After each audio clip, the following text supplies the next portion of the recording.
Assalamualaikum warahmatullahi wabarakatuh. Nama saya Wasilatul Hasanah, T2019-7012. Saya salah satu anggota dari kelompok 10 akan mempresentasikan materi yang berjudul Metodologi Kajian Ilmu Fikih di Lembaga-lembaga Ormas-Ormas Islam di Indonesia. Baiklah, langsung kepada pembahasan pertama, yaitu tentang pedoman penetapan fatwa MUI. Komisi Fatwa MUI telah menggunakan pedoman dan prosedur penetapan fatwa sebagai pegangan dalam menyelesaikan permasalahan-permasalahan seperti permasalahan iptek, sosial, dan juga permasalahan agama lainnya. Hal ini tercantum dalam Keputusan Majelis Ulama Indonesia tanggal 12 April 2000. Fatwa muncul karena adanya dorongan, faktor pendorong seperti faktor sosiopolitik yang berkembang di suatu wilayah.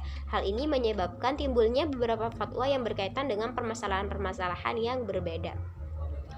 Metode penetapan hukum MUI tercantum dalam surat keputusan yang nomor Adapun metode penetapan hukum MUI dapat dilihat dalam pedoman penetapan fatwa yang tercantum dalam surat keputusan nomor U-596-MUI-10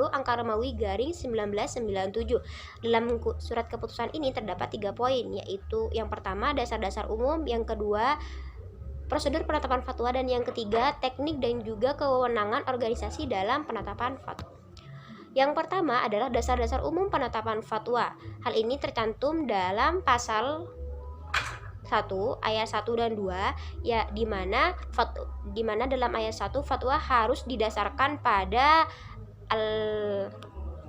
al-adilat al-ahkam atau hukum-hukum, dan yang pada ayat kedua juga tercantum bahwa dasar-dasar setiap fatwa, penetapan setiap fatwa harus berasal dari Al-Quran, hadis, ijma, qiyas, dan juga hukum-hukum Islam lainnya.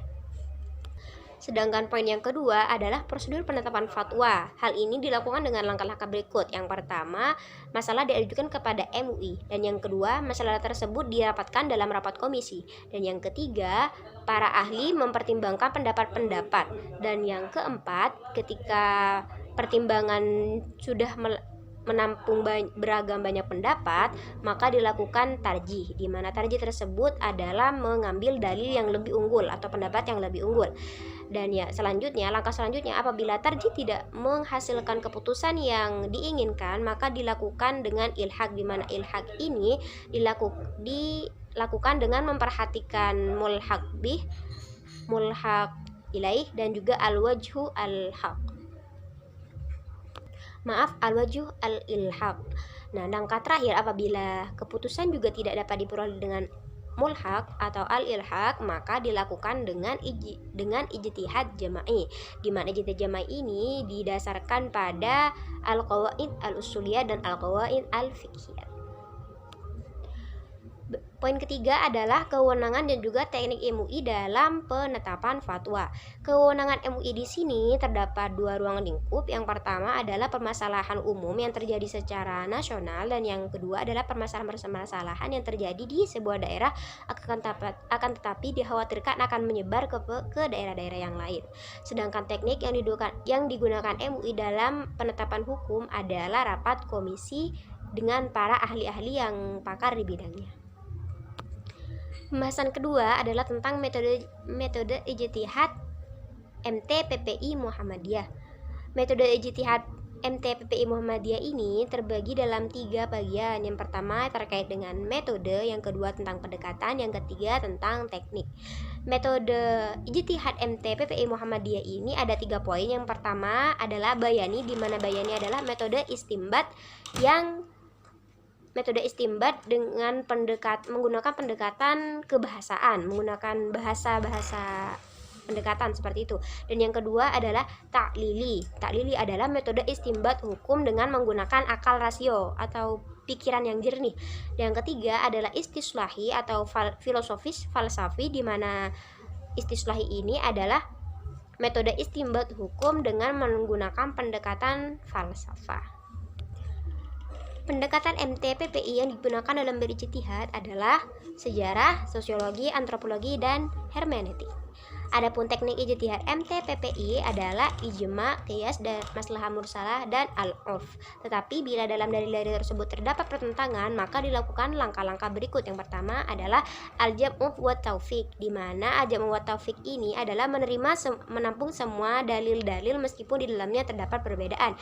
Yang kedua adalah at-tarji, di mana at-tarji ini mengambil dalil yang lebih unggul dan meninggalkan dalil yang lemah. Yang ketiga adalah an-nasakh. An-nasakh adalah mengambil dalil yang keluar lebih akhir atau lebih baru daripada yang lebih lama. Yang keempat adalah at-tawaqquf, yaitu menghentikan penelitian terhadap dalil lama yang dipakai dengan cara mencari dalil yang baru, seperti itu. Baik, cukup sekian presentasi dari saya. Wassalamualaikum warahmatullahi wabarakatuh. Akan dilanjut oleh presentasi berikutnya. Assalamualaikum warahmatullahi wabarakatuh. Nama saya Enda Alfiana, NIM T 2019-7031. Di sini saya akan melanjutkan presentasi dari kelompok 10. Pembahasan yang selanjutnya yaitu metode ijtihad Basul Masail NU. Basul Masail dalam mengaplikasikan pendekatan mazhabi menggunakan 3 metode ijtihad hukum. Yang pertama, metode qauli. Metode ini adalah suatu cara ijtihad hukum yang digunakan oleh ulama atau intelektual NU dalam Basul Masail dengan mempelajari masalah yang dihadapi.